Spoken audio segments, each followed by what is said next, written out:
What if I told you the last battle of the American Revolution wasn't won by a famous general, but by a 16-year-old girl with an apron full of gunpowder? The year was 1782. The place was Fort Henry, on the edge of the Ohio country, a site that would later become Wheeling.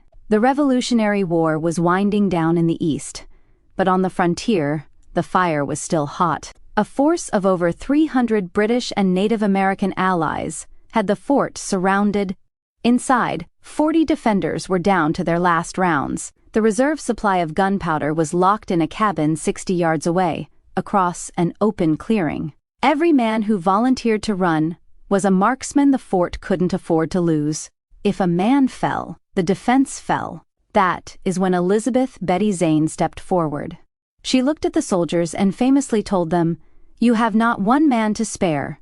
A man's life is too valuable to waste on a powder run. I am but a girl, and I will not be missed." Betty stripped off her heavy outer skirts to run faster. She sprinted across the clearing. The enemy was so stunned by her audacity that they didn't fire a single shot on her way to the cabin. She reached the door, filled her apron with as much black powder as she could carry, and turned back toward the fort. This time, the clearing erupted. A hail of bullets tore through her clothes and kicked up the dirt at her heels. But Betty didn't flinch. She dived through the fort gates, completely untouched. The gunpowder she carried allowed the defenders to hold the line, securing the gateway to the Ohio River Valley. Betty Zane didn't just survive the war, she helped settle the land she saved.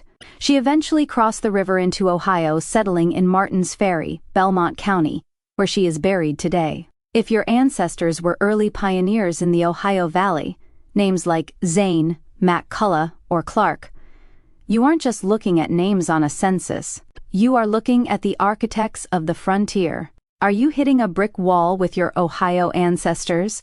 Remember the grit of Betty Zane. Sometimes the key to your family history isn't just in the dates, but in the legends they left behind. This has been Brick Walls and Buckeyes. Follow us as we uncover the heroes hidden in your family tree.